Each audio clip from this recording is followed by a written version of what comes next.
Очекуваме во најбрз можен рок да постигнеме компромис и со тоа ќе бидат задоволени и двете страни, односно се обидуваме да постигнеме некој резултат што највеќе ќе ги задоволи двете засегнати страни, особено нас учениците. Што значи тоа?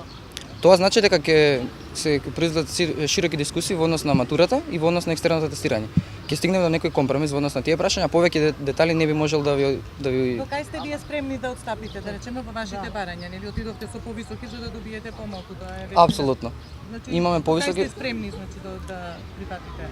Спремни сме да го вратиме стариот концепт на државна матура и спремни сме да направиме суштински промени во однос на екстерното тестирање. Што значи тоа што Тоа значи технички аспект и значи квалитетот на прашањата.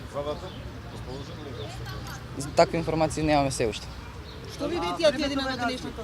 Немаме никакво ветување. Немаме ветување, треба да оствариме повторна средба, што ќе биде најверојатно утре. Откако овие предлози што денеска ги дискутиравме ќе поминат на седница на влада. Доколку не ги се исполнат нашите барања, одиме со нов вид на преговори. Најверојатно новиот концепт на државна матура ќе биде ставен, ќе се врати и ќе се направи суштински промени во однос на екстерното тестирање.